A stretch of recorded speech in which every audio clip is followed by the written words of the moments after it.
Hey, this week we're talking about Hebrews chapter 11, and 11 kind of sets up 12, which is like maybe one of my favorite chapters in the entire Bible about running the race. But 11 starts out talking about faith and what faith is, and then it goes on to talk about the mighty men of faith. And it's the mighty men of faith that I really dig because it's super inspirational for me, and I'll tell you why in just a second. But Hebrews 11 says, "Now faith is being sure of what we hope for and certain of what we do not see. This is what the ancients were commended for." And so the ancients, as you'll see as you read through the chapter, are all the, as I said, mighty men of faith. David, Enoch, Cain, it just goes on and on. Abraham, Noah, so on and so forth. And what were they commended for? And this is what I like. It doesn't say what I would expect. Well, they were commended for their triumph of high achievement. They were commended for their spiritual superiority, or because they were righteous men who never sinned.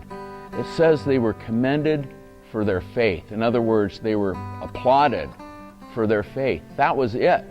And what I like about it is that when you look at their lives, a lot of those dudes were broken and messed up. And that gives me hope. I mean, you look at David, his highlight was when he was a teenager, and then in a lot of ways it went down from there. Noah had his issues.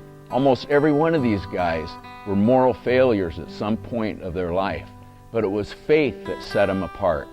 And it's faith that God seems to really get excited about. So let's look at it again. It says here that they were commended for their faith, because they were sure of what they hoped for and certain of what they could not see. In other words, they had an ability to see beyond their five senses. They were able to use their imagination in a way that made a whole difference to how they lived their lives. But maybe the key is what they put their faith into. I can look at my life, and a lot of times, from a kid to where I am now, sometimes I put my faith in my image and believe that I would really end up being happy and feel best about myself if I was driving a certain kind of car, or if I had certain kind of achievements at work, or if my family looked just right, if I had an X amount of money in the bank or maintained a certain job level or title at some point in time. And the interesting thing is that God allowed me to do a lot of that stuff, and I think He allowed me to do it to see how shallow and unimportant it was. Right now I'm at a pretty different place in my life.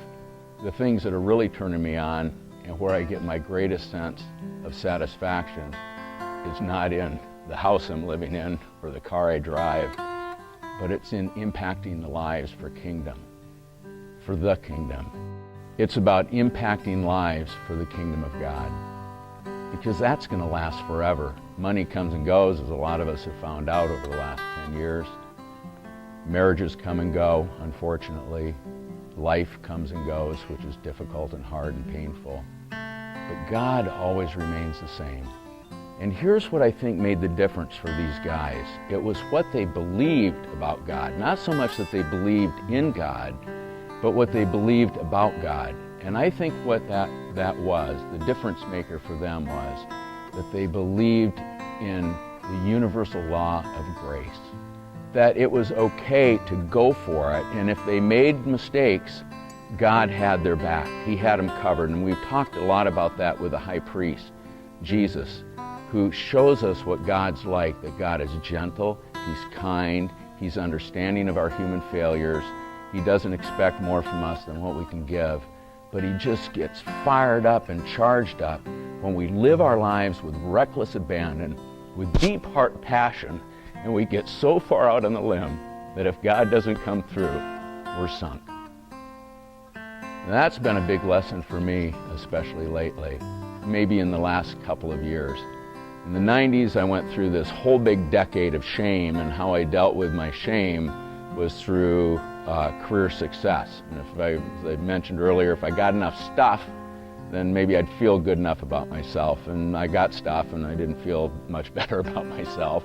And then by God's grace, one day on a business trip, I'm sitting in a hotel room in State College, Pennsylvania, and I open up the Gideon Bible that's sitting on the bedside stand, and I read a psalm, and I pray this prayer. I pray, God, could you somehow bring me back to your family? Because I miss you a lot. Forgot about the prayer like I do most of my prayers.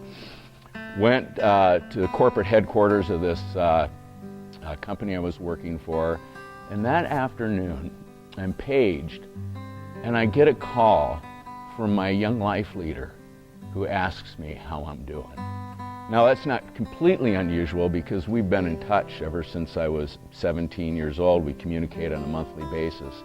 But what was unusual is that we had had a falling out, and maybe 3 years before, I told him to never call me again. That day, he called me. That morning, I prayed and asked God to bring me back into his family, and that I missed him. And that has begun a 10-year journey of experiencing grace like I've never experienced it before.